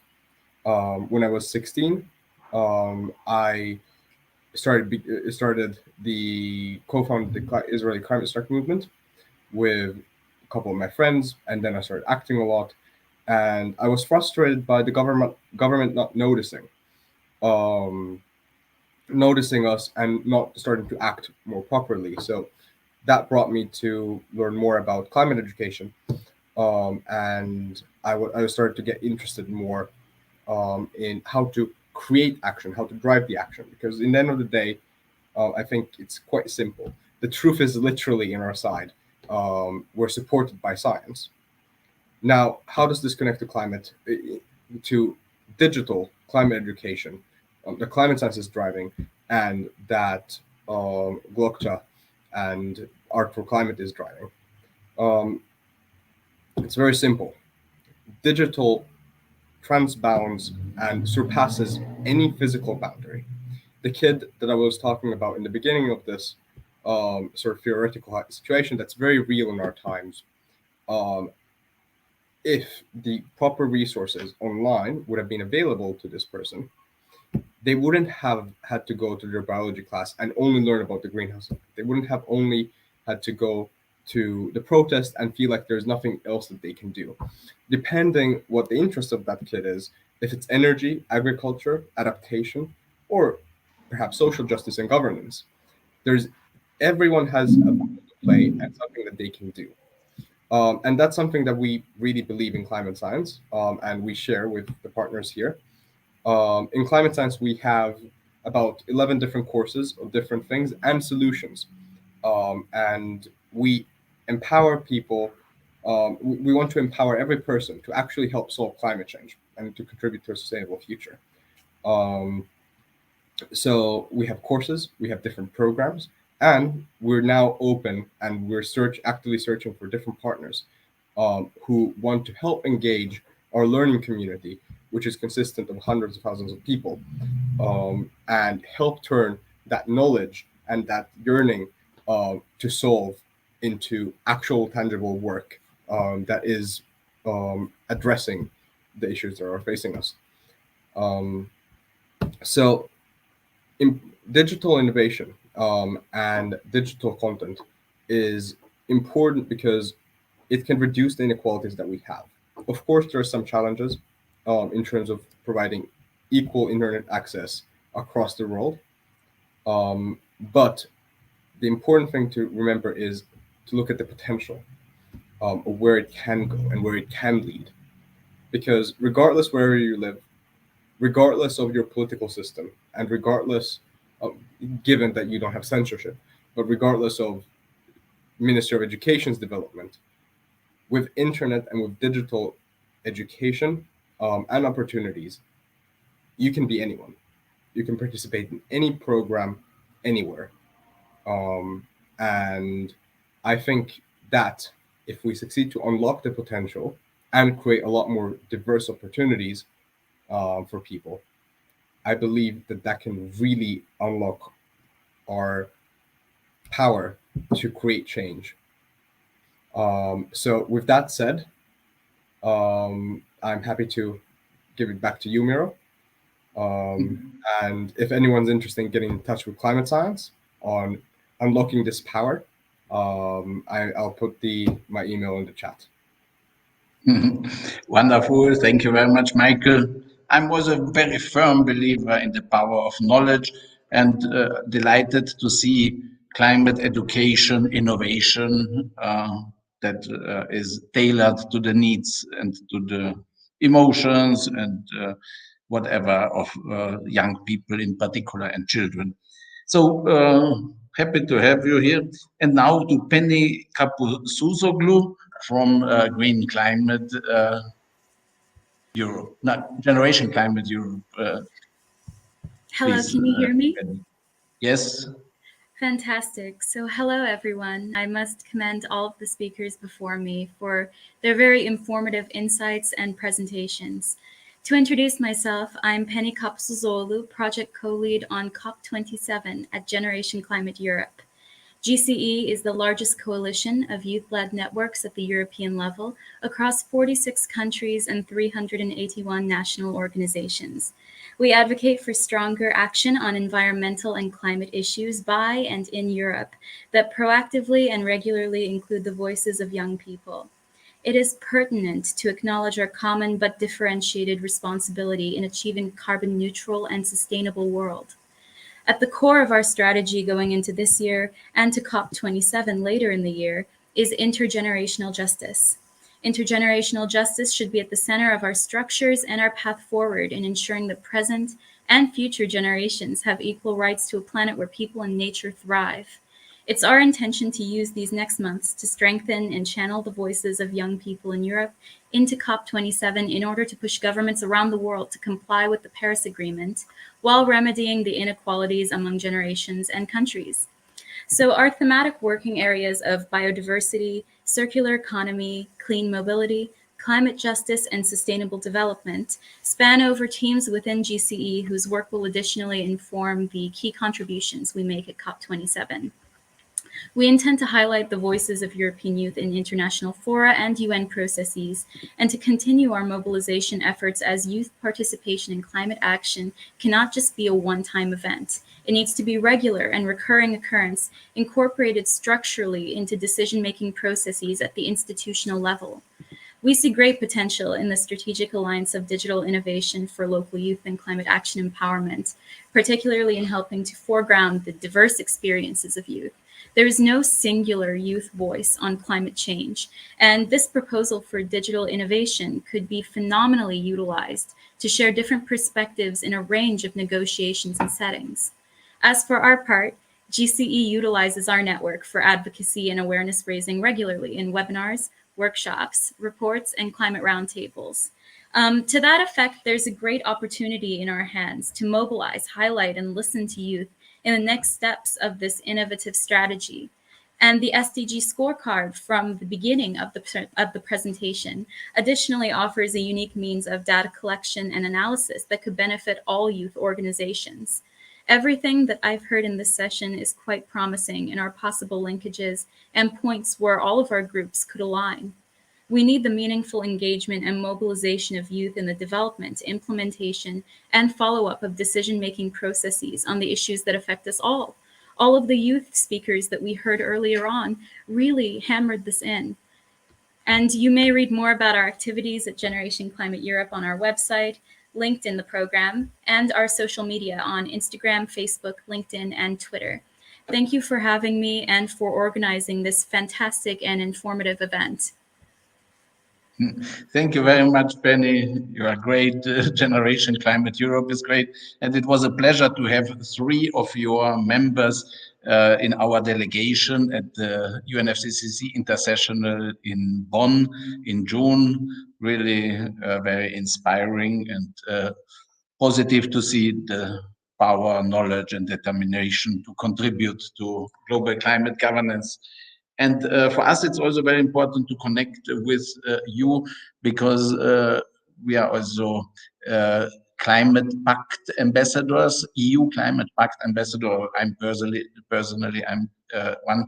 And this EU Climate Pact is a very valuable social innovation, public sector innovation that has been introduced by the European Union because we need some kind of new social contract.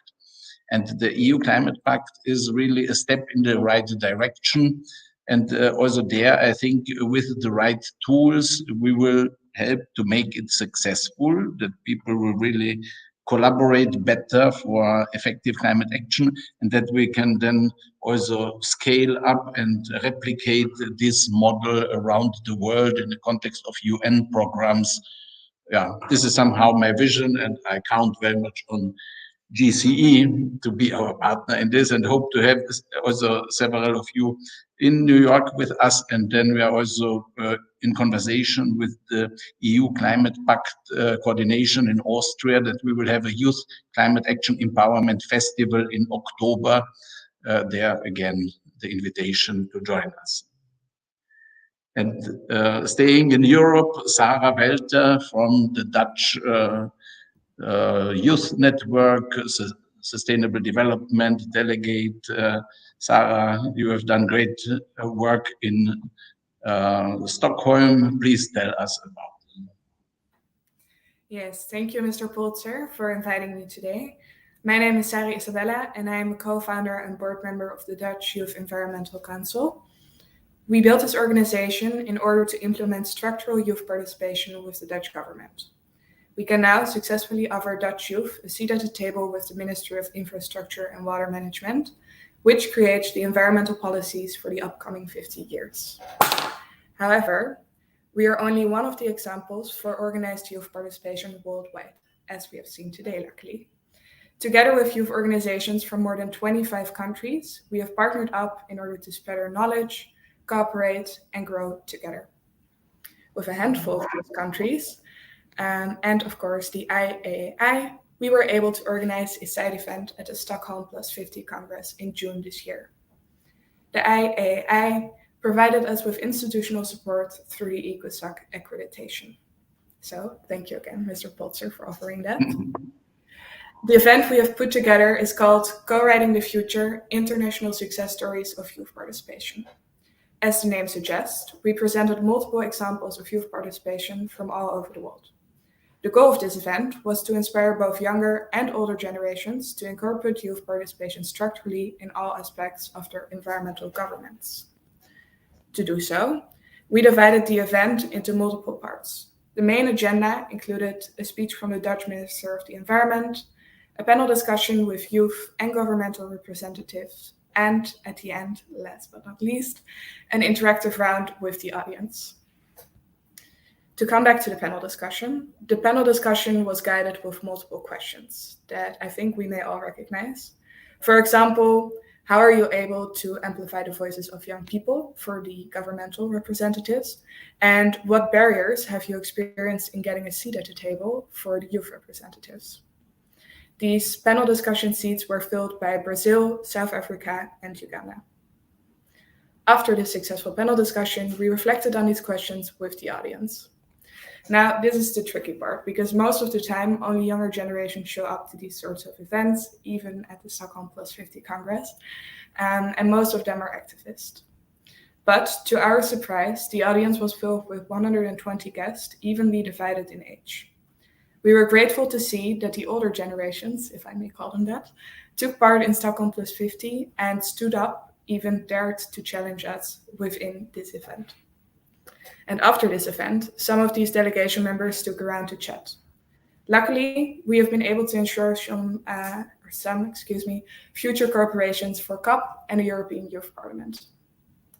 With this example of our side event in Stockholm, I hope to inspire you. At the end of the day, we have the same end goal, which is an environmental and prosperous future for all.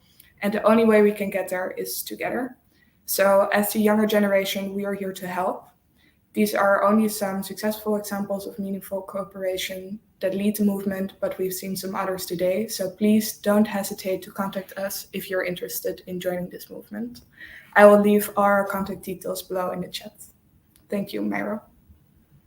Thank you very much, Sarah. Congratulations to the great work. And thanks for sharing it. Very good to hear of these successes. And now to Felipe Gomez Gallo from Colombia. He's the chairman of the Student Platform for Engineering Education Development Speed and also involved in Yango. And Felipe is also a member of our delegation at the UN High-Level Political Forum these days in New York. We have never met in person before, but this is the advantage of having an organization with accreditation status that we can help and then we can connect. Thank you very much, Dr. Miroslav. It is a pleasure to be here. And once again, thank you for the invitation. As you said, my name is Felipe Gomez Gallo. I'm from Colombia, and I'm the president of SPEED, the Student Platform for Engineering Education Development. We are a worldwide nonprofit, a student organization that it's in charge of bridging the gap between engineering and STEM with other topics that are really relevant to the future of youth, for example.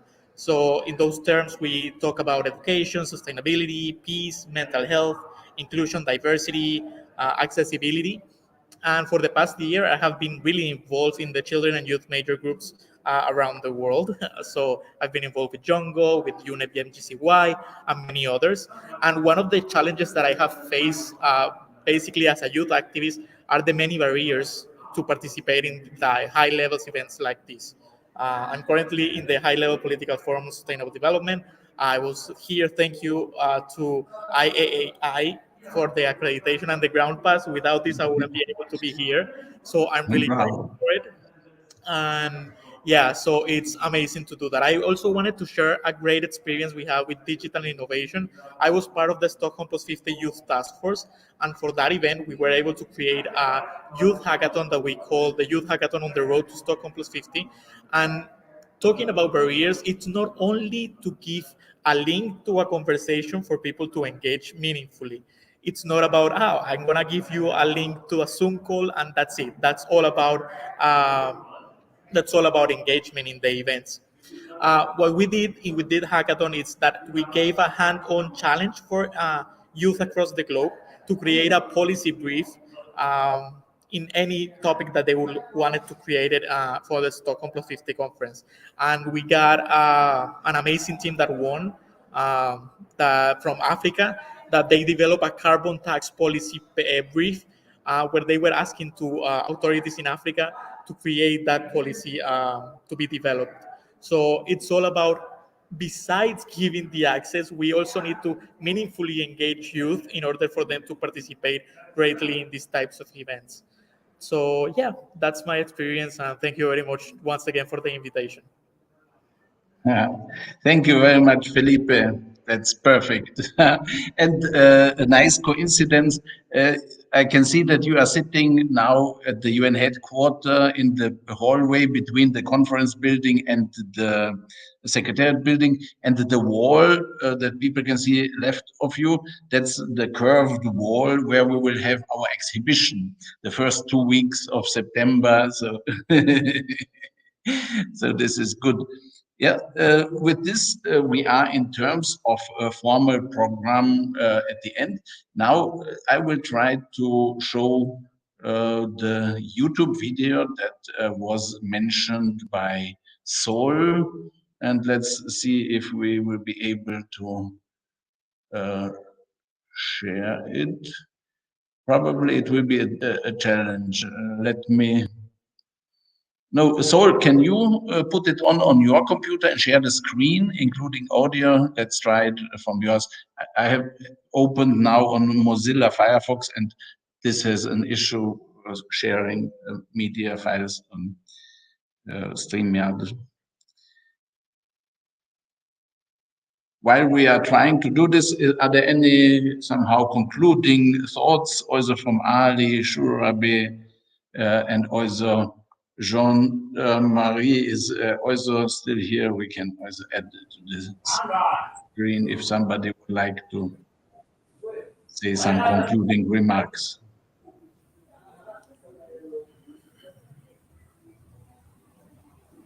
Ali, our big leader.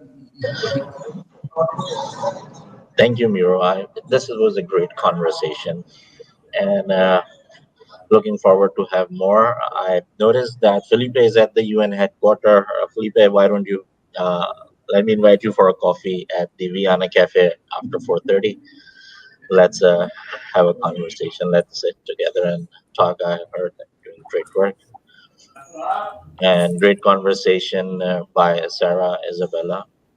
Let's connect for upcoming IYC and other projects that we are supposed to do. We have the Youth Assembly coming up. We have the International Youth Conference coming up, and a lot of more stuff like the consultation for the UN Youth Office is also going on. So let's collaborate for that and see how we can all work together.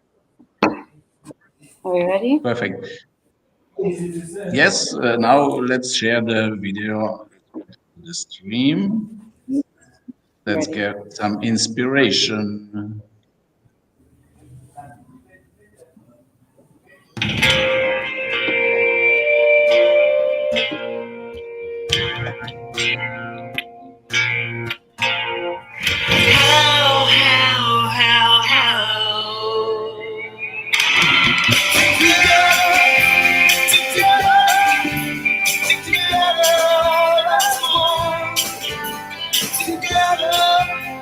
Together it can be done.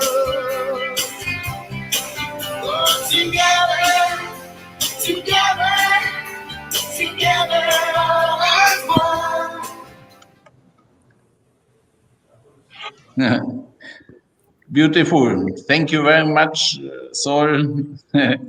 It was really good to have some music at the end, because I am very much convinced also that music is magic, and that with the power of culture and music, we will build a better world.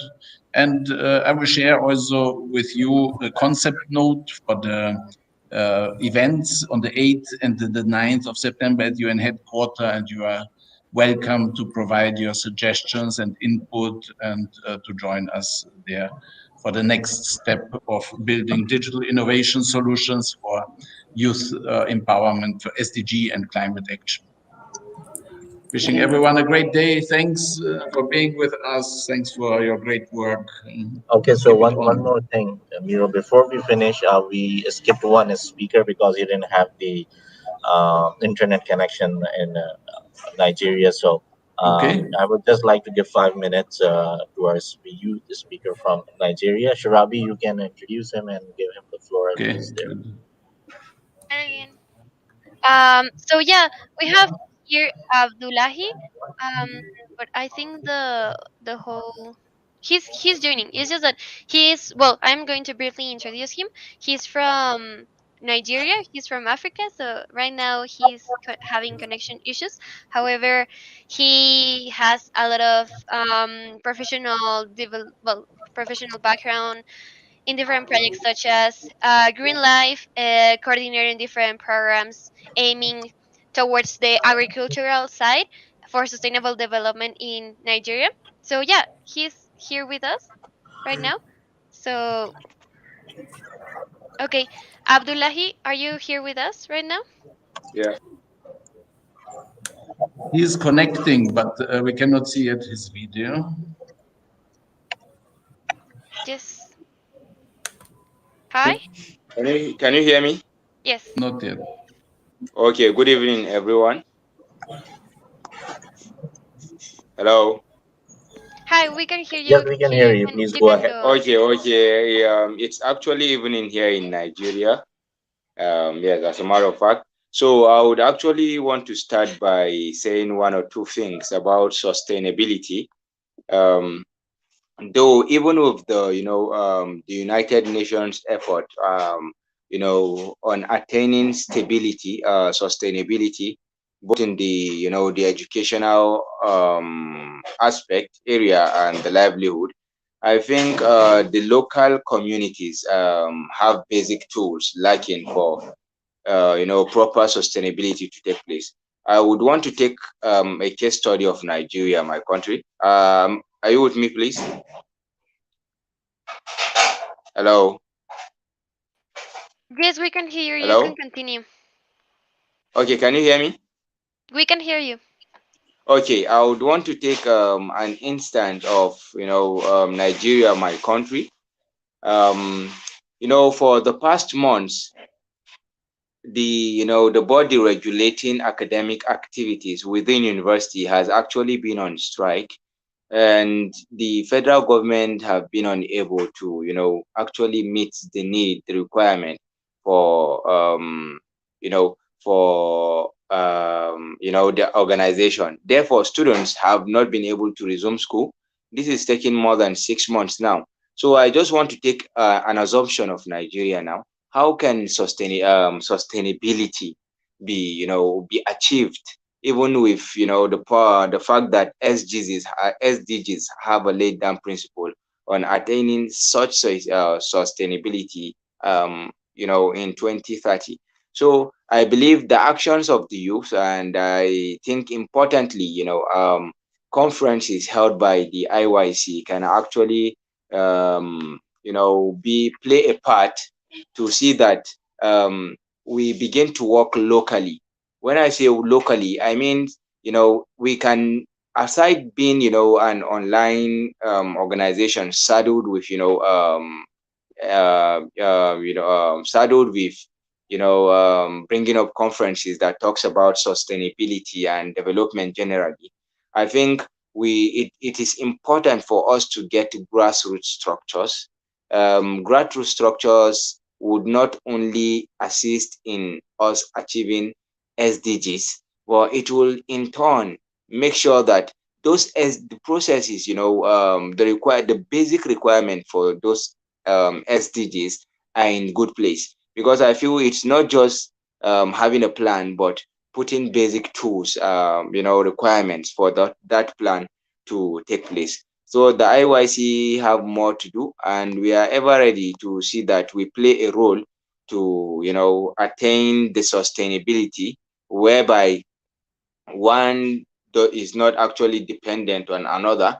A process whereby one can actually do basic things on its own without waiting for maybe an outside authority to, be able to achieve what he wants. So in conclusion, the little thing I have to say is, as we all know, since sustainability, is a worldwide since sustainability is a worldwide focus, there is need for, since it's a societal goal, and I basically know that it has 3 dimensions. This ranges from the environmental, economic, and social dimension.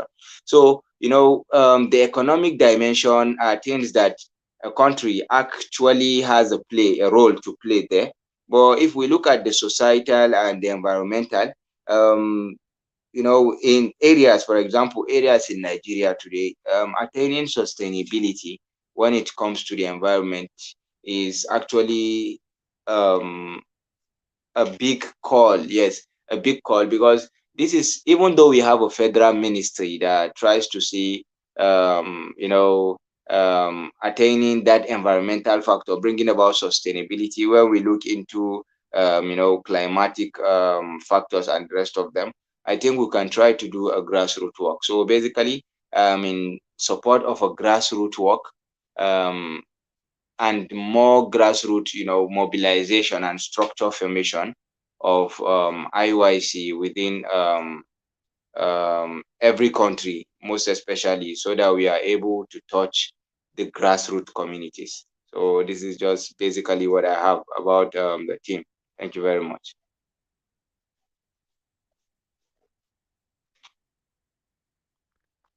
Okay, thank you very much, Abdullahi. Those were really great comments. Now back to you, Ali and Miro.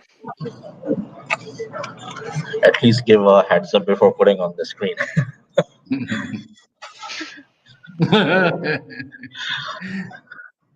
Thanks, Shurabi, for your moderation. Great job. And thank you everyone for connecting, people who are online all around the world, watching us live on different pages and Twitter accounts. And thank you so much for all the speakers who joined us and stayed with us for 2+ hours, and really appreciate the work that everyone is doing. And we look forward to connect more and create more and more impact, because we are just getting started to create impact.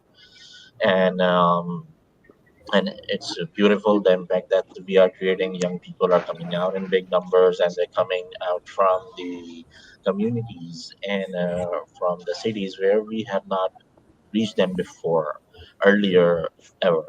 So as Shirabi also mentioned, and Priyanka also mentioned, that we are working with such young people and with such communities that had no idea what sustainable development goal is, what climate change is, and what is going on around them, and how to resolve their problems. So we're working with such kind of young people and connecting the dots and building a bridge between such young people, such communities, UN, and the development industry.